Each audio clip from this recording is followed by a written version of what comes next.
এসালম নজরুল ইসলাম মজুমদারদের মতো লুটেরাদের আবারও ব্যাংকের মালিকানায় ফেরার সুযোগ রেখে সংসদে পাশ হয়েছে ব্যাংক রেজুলেশন আইন ২০২৬।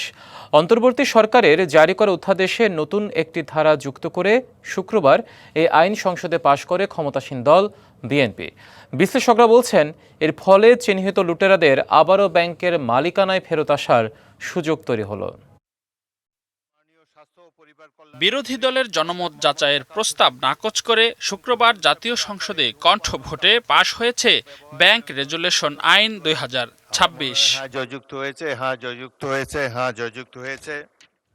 আইনে অন্তর্বর্তী সরকারের জারি করা অধ্যাদেশের সাথে নতুন একটি ধারা যুক্ত করা হয়। এতে আগের মালিকদের হাতে ব্যাংক ফেরত দেওয়ার সুযোগ রাখা হয়েছে।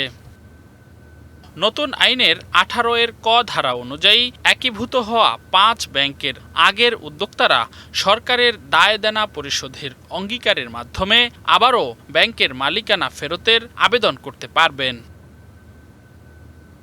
একীভূত ব্যাংকের উদ্যোক্তাদের আইনজীবী মনে করেন, বাংলাদেশ ব্যাংকের অনুমোদন সাপেক্ষে আইন অনুযায়ী আবেদনের সর্বোচ্চ ৩ মাসের মধ্যেই ব্যাংক পরিচালনার সুযোগ পাবেন উদ্যোক্তারা। এটা পুরোটাই বাংলাদেশ ব্যাংকের সাথে আলোচনা সাপেক্ষে হতে হবে। কিছুটা অস্পষ্টতা এখানে থেকে যায়, যেমন ধরুন শেয়ারগুলোর মূল্য যখন শূন্য ঘোষণা করা হয়েছিল, আইনের দৃষ্টিতে বা আইনের ব্যাখ্যায় যদি আমরা যাই, শেয়ারগুলোর মূল্য শূন্য ঘোষণাটা সম্পূর্ণ বেআইনিভাবেই করা হয়েছে।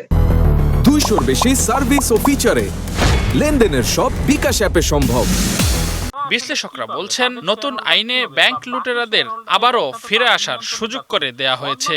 টাকা কিন্তু তাকে প্রথমে দিতেও হবে অথবা পরে দিলেও হবে, যেটা আন্ডারটেকিং এর মাধ্যমে।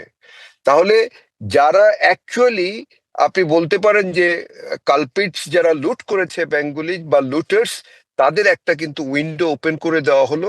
আরেকটা রিপিটেশন হবে, যেটা আমরা লাস্ট রেজিমে দেখেছি। এবং সরকার এই জায়গাটা আমার মনে হয় একটু ভেবেচিন্তে তাদের এই সিদ্ধান্তটা নেওয়া উচিত ছিল।